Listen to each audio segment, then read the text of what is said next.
Bon, Hervé Chevalier alors. Oui, moi, ça va être très vite. Vous vous souvenez de cet incident qui avait eu le 18 juin à Bolène, dans le Vaucluse, alors que les anciens combattants voulaient entamer le champ des partisans. La mairesse du coin, qui s'appelle Madame Bompard, qui est la femme de Monsieur Bompard, qui l'un et l'autre sont des dissidents du Front National, mais idéologiquement c'est pareil.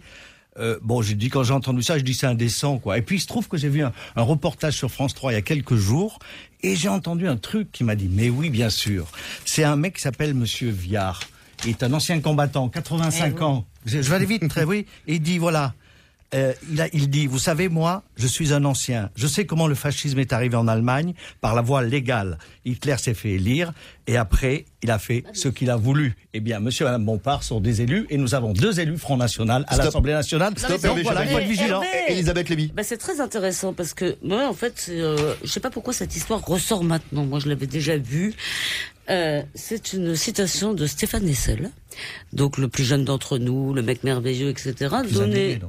Donné à la phase, la Frankfurter Allgemeine Zeitung en 2011 et dans un livre. Aujourd'hui, nous pouvons constater ceci. La souplesse de la politique d'occupation allemande permettait à la fin de la guerre une politique culturelle d'ouverture. Il était permis à Paris de jouer des pièces de Jean-Paul Sartre ou d'écouter Juliette Gréco. Si je peux oser une comparaison audacieuse sur un sujet qui me touche, j'affirme ceci. L'occupation allemande était, si on la compare par exemple avec l'occupation actuelle de la Palestine par les Israéliens, une occupation relativement inoffensive.